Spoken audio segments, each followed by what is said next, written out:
take it to the bank, you'll find ways to get out of debt, solve your credit card problems, how to make and stick with a budget, simple ways to save, buying or selling a home, and many more financial matters on Take It to the Bank. Hi, my name is Cordell Thomas, and welcome to Take It to the Bank. Today, we have an exciting segment for you, and I think this program will give you a clear understanding of some of the concerns you should have and or the thoughts you should be thinking about, basically, about credit. Credit is really an important part of society, and I'm going to give you 3 words. Word number 1, character. Number 2, capacity.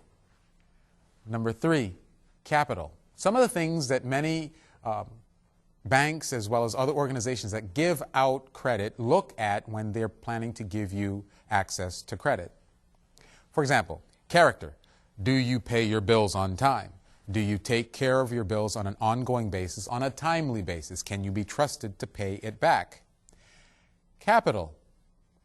Do you have a savings or checking account? Do you save and put money regularly into that savings account? And 3, capacity. Do you have a job? Those are 3 basic issues that a credit company is going to look at when they're going to offer you credit.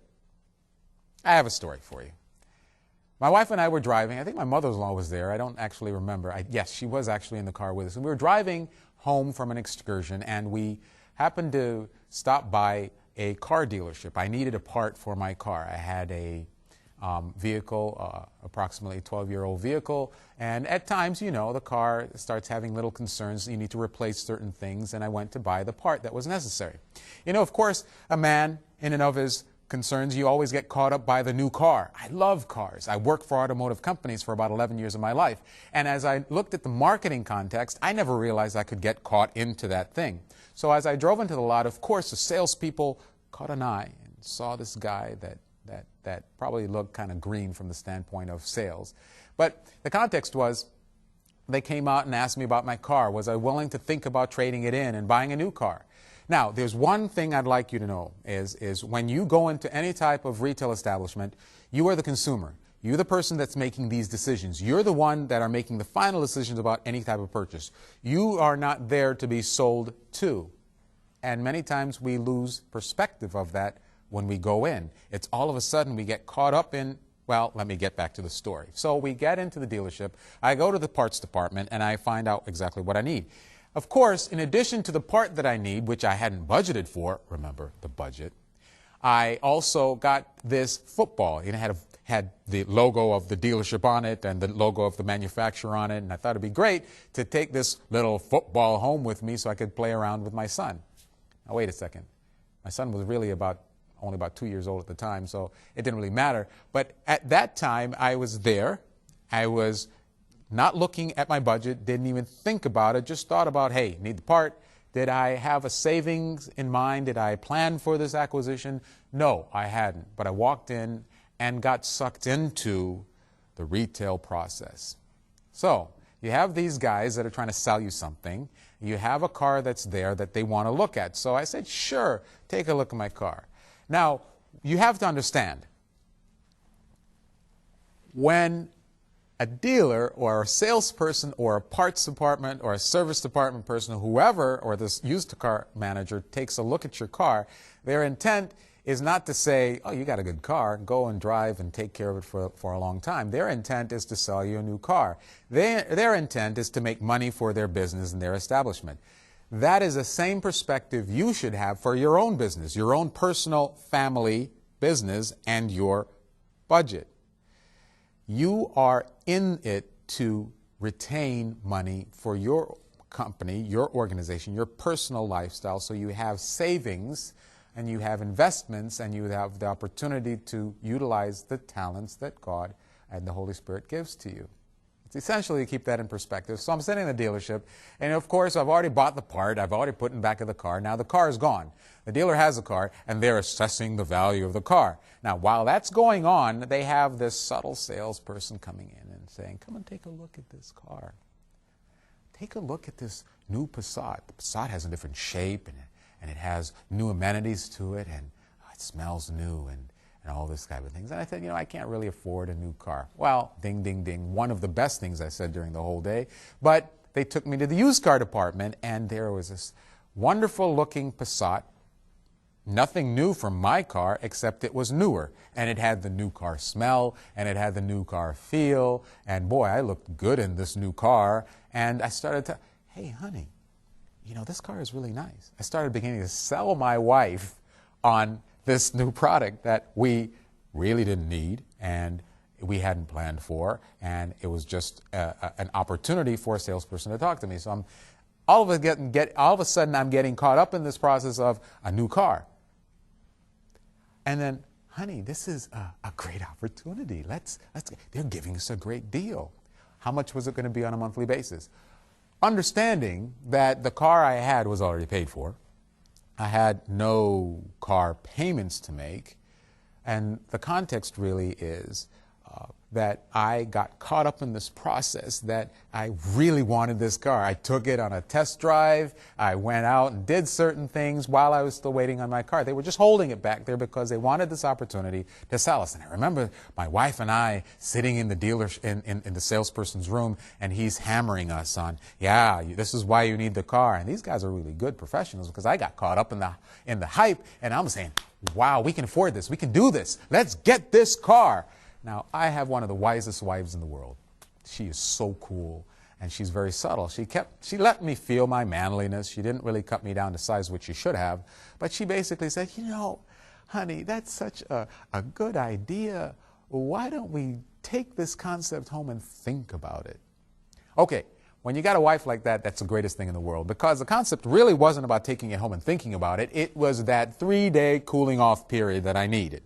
So we went home and thought about it and didn't do anything because I didn't really need the car. After a couple of days or even a couple of hours of thinking about an additional $300 a month fee for a product that I didn't really need, after 4 hours and a talk with my wife, a frank conversation, of course, that it didn't fit the budget and it wasn't really planned for, and you should think, Cordell, a little bit more. I mean, I got it reading between the lines that it came through to me that I didn't need to get into this credit mess of making more payments and paying more than I had to. And that was close to 6-7 years ago now. 7 years later, I have the same car, and it's paid off, and the only thing I've been putting into it is gas and maintenance and those type of things. And I saved a whole lot of money because of the wisdom of that partner that I'm responsible to. So, a couple of issues here. As you look at credit, as you look at money, as you look at financial literacy, I ask you to do the same type of thing as getting someone that you're responsible to, talking about issues. When it's a major purchase, I ask you to look at what it is you're trying to accomplish. And ensure that you talk to the individual about that person you're responsible to. In this case, it was my wife. And you'll find that there's something that happens in your life, that you realize that I don't need this, it's not important.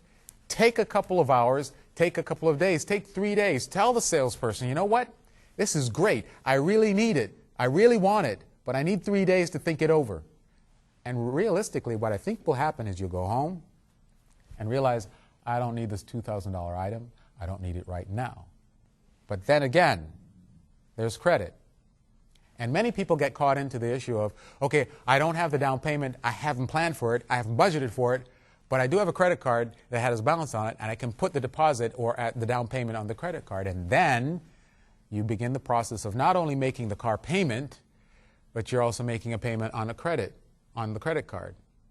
and you have to pay that back. And that begins the process of, it could be good, it could be bad if you plan for it, but I also think that if you're saving and it's a part of your priority process, then you know that this midterm goal that you have is having a $10,000 down payment for a vehicle and then decreasing the amount of time it takes to pay it off. Simple things to think about. But credit. Credit. We need credit for many different things, it seems. It's a part of our lives. It's a part of what we do. It's a part of everything that that the media tells us. And we now think that I need a hotel room, so I need a card to hold the room with. I need to book a flight, so I need the card to pay for the flight.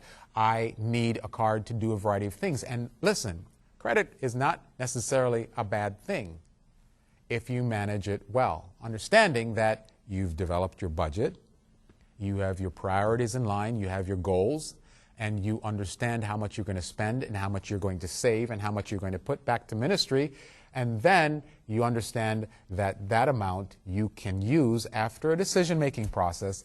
Is this car necessary? Is it a need? Is it a want? Those type of things are what we need to think about.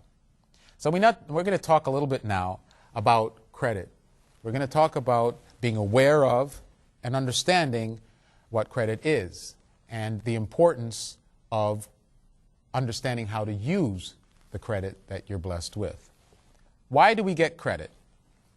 Why do we get credit? Good question. One of the rationale for credit is just to establish a history. Our young people sometimes may not be able to get a credit card on their own, so as parents we co-sign with them and they're able to begin the process of establishing a history and getting credit. The advantages of having credit is that I can buy needed or wanted services or products with anticipated future income. Now there's a danger sign there. We are assuming that we're going to bring in a paycheck. Therein is the capacity. I have the capacity, I have a job, so I can pay back this credit, this loan. When you take a look at credit, credit is using somebody else's money. And in using somebody else's money, there is a fee for that use based on an interest rate. Now, there are certain benefits to credit because if you use a credit card and you pay that amount off within 30 days, you're not going to be charged any interest. So if you use credit the right way, you're not going to be paying anyone anything except using the money temporarily. And because you have a savings account and you have planned for this purchase, you just take that money out of your savings and write a check to your credit card company and pay it off at the end of the month. Essential to understand. So it's to buy needed or wanted services or products with anticipated future income, and that is capacity. The nice thing about credit, too, is you have a record of your purchases. There's a clear record of how you've used the credit, and it gives you a clear record of that. Third one is it helps if you would like to, if you have credit, you can use it to consolidate bills, which may be a good idea if you're in a lot of debt, overwhelming debt. You can try to consolidate that into one payment and pay back one organization. Okay. There are disadvantages of credit, of what we've mentioned. There's three that I'd like to mention. One disadvantage is interest payments. Interest payments, the cost of using someone else's money. One of the dangers of credit is overspending becomes an issue and becomes very easy. Overspending. Remember, one of the warning signs of debt is overspending. And if you're overspending, it means one, I may not have a budget, or two, I have a budget, but I'm not watching it. And then I ask you that as you develop the process, make sure you have someone that you can feel responsible to. The third one is if you don't manage the card wisely, mismanagement of the card from several different standpoints. Mismanagement could mean I don't watch where I keep my PIN number. I might carry my PIN number to the card or my security code to the card around with me. My card gets stolen. I might use it inappropriately in places that may not be necessary. It may be skimmed from me. Someone might steal my card number and sell it to someone overseas, and it can be mismanaged from that perspective. Mismanagement is something that happens all the time. And I'd like to actually bring Jessica in on this and ask her a specific question about fraud. Fraud is an issue to credit. And the question I have, Jessica, is what are the current areas of and stats on credit card fraud? Jessica, tell us about it.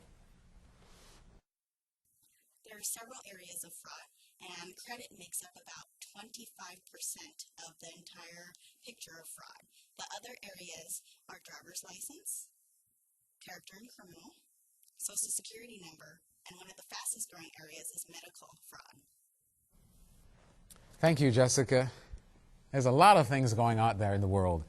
Some of it we're going to touch on in other programs, but in this one specifically, we want to tell you that fraud is an issue. It's a concern as a part of credit. Protect your information. Protect it and make sure that if anything comes up, check your credit reports on an annual basis. You do have a free access to it at each one of the 3 credit bureaus, and ensure that everything in your files are as accurate as possible. Why do banks issue credit? Why? Why does any type of corporation do something? Well, any corporation is in it to make money. So it's the same with banks. Why do they offer credit? To make money. How do they make money? How do banks make money? Several ways. If you have a checking account with them, sometimes they may offer a checking account with a minimum balance requirement, maybe a savings account with a minimum balance requirement. Whatever the case may be, if you don't maintain that minimum balance, they can charge you a fee. It can easily go up to $200 per year in fees for not maintaining a specific balance. Watch that. And it's a question you need to ask. I would much rather have a free checking account regardless of what the balance is. Or if you're a pretty good saver and you've worked on your budget, then that speaks for itself, and you can make something, create an account at a bank that's comfortable for you. They make money if you bounce checks. It's essential that you work on a budget, you know where your money is, that you take a look at your bank statement on an ongoing basis and make sure you reconcile your account. Make sure you've accounted for the outstanding checks that are not on the statement, because it's so easy to get out of that. And banks now will charge upwards of $35 for any bounce check. And it's interesting because they are thinking more so, especially after the crisis in 2008, about how they can make more money and make up the difference that they've had. $35 fees for paying and making sure that they've covered the check that you've written. So if you have zero in your account and you write a $35 check, now you owe the bank $70 to cover the check and to cover the insufficient funds fees. Watch that. That can accumulate very quickly. But then, of course, banks make money off of credit that they give people, and they pretty much are aware that if they give you credit, you're going to use it. And in most instances, what did we say? Credit card debt per family is $14,750.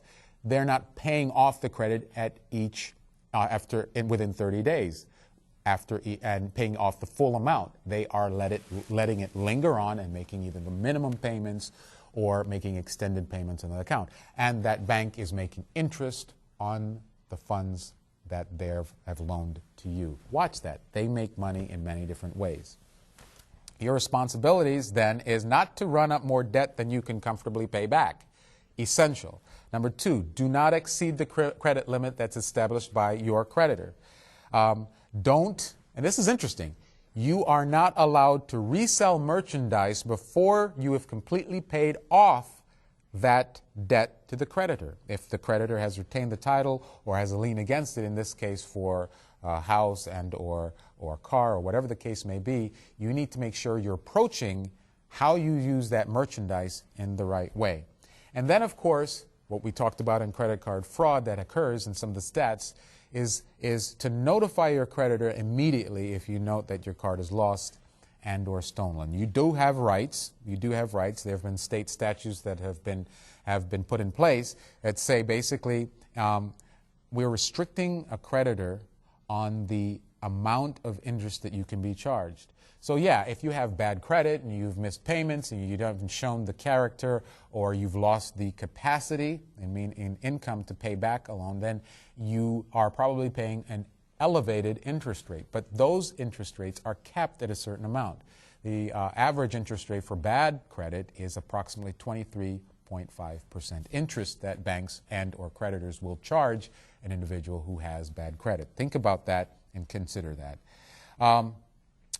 Research credit bureaus. If you have a chance and you don't have a computer at home, access a local library and do a search on information on credit bureaus. Take a look at the 3 credit bureaus that are out there and take a look at how they work and what they're all about. It's essential that you research and get that context in place. It's important as it applies to your credit because they're the ones tracking your credit and giving you a specific credit score based on your what? The 3 C's of character, your capacity, and your capital. And they would track that all the time. And if you miss a payment or you're 30 days, 60 days, 90 days late on paying, they put that in your credit file so that other creditors can evaluate you based on either character, again, capacity, and capital. A credit report, what is it? What does it provide? Anyone that looks at your credit will see identification information and employment data. If you're employed, capacity. They will take a look at your payment history. They'll take a look at other inquiries in the system, inquiries into your credit. They look at credit scoring, the manner of the payment. They have different codes that they assess to your specific file. There are things that you can do if there is information on your credit report. We're going to get into that when we talk about fraud, ID theft. Many of these things are real and they're relevant, and we'll get into that at a later time. But the context is to understand that you need to know how much you can afford, understand that the system in and of itself has placed a rule of thumb in place that you can say that based on my monthly net income, I know how much per month I should be paying back my creditors on a monthly basis as a part of my income. That's 10% rule. There's a 10% rule. There's also a 20% rule based on your yearly or annual net income. You shouldn't exceed owing more than 20% of your annual net income. That's the 20-10 rule. That's a rule of thumb. It includes, I would suspect, loans based on a car note, and of course credit and those type of issues. So once you're looking at your budget, and of course you've already assessed where you're at, you have already created that budget so you know how much you make and how much goes out. And then of course you know how much you can allocate of that money that you pay out towards paying your creditors. Keep that in mind and make sure you adhere to that and don't go over and above. So if you already are at that 10% limit per month, I can't really afford any more credit, so I better save, pay off the credit, and increase my capacity to purchase other things without having to necessarily go into debt. So, list 5 things, and I'm going to give you the answers, so don't worry too much about it. But get ready to write this down because this is really good stuff. 5 things that you can do to build a good credit history. 5 things. I'm going to list 6 in this case. Establish a steady work record. Establish a steady work record. Number 2, pay all of your bills promptly. Pay all of your bills promptly. Number 3, open a checking account and don't bounce any checks. It means before you get to these things about building a credit history, you need to have a budget. You need to know where the money's going. You need to be reconciling any type of thing coming in about your funds. And when you open that checking account, reconcile your checking account every month and make sure you know how much is in there. You have coverage for all the debts that you're paying, the outstanding checks, and make sure you don't bounce any checks. Number 4, open a savings account. This gives you the capital of the 3 C's, the capital. They see a savings account and you make regular monthly deposits to that savings account. Then, of course, number 5, apply for a small loan using your savings account as collateral. That's something that you should be aware of. And then pay it back as agreed. Another good thing to establish good credit. The number 6 one is something I don't technically adhere to because it's one of the rules of thumb that they give to you in building good credit. I would suspect that this only applies to maybe a student, a child of a parent that is looking to establish credit. It says basically to get a cosigner for a credit card and or a loan and pay back the loan as agreed. That cosigner can, if you cosign for a friend or for a distant relative, it can get sticky if you don't pay it back because you're not only impacting your credit, you're impacting theirs. So as we look at these specific issues, I'm going to ask you a couple of questions. Test question number 1. A, B, or C. Does it apply to character? Does it apply to capital? Or does it apply to capacity? I'll give you the answers real quick. Character is your ability to pay on your record of paying back on a timely basis. Capital, do I have a savings account that I regularly put money into? And C, third C is capacity. Do I have a job? Okay. Do I have a savings account applies to what? It applies to capital because I'm putting money regular into a savings account, and that says to the creditor that he has a capital. Number 2 question is, have you used credit before? Applies to your character. I pay back my bills on a timely basis. How about this one? How long have you lived at your present address? That is character. It says that you stay and you pay your rent on time and you are someone that can be trusted and you're not just someone that's going to be a fly-by-night and move in the next 2 or 3 months. That applies to character. Do you have a steady job? What does it apply to? Capacity. I have the ability to make future money to pay back that debt. That applies to capacity. Whatever number I'm at, next question. Do you pay your bills on time? Do you pay your bills? You know what that is. Applies to character. And the last one I'll ask you is, what are your current debts and your current living expenses? What are your current debts and current living expenses? That applies to capacity. Capacity to pay it back. I have a job. Those are issues that you need to look at. The 3 C's are what? Character, I pay it on time. Capital, I have a savings account. Capacity, I have a job.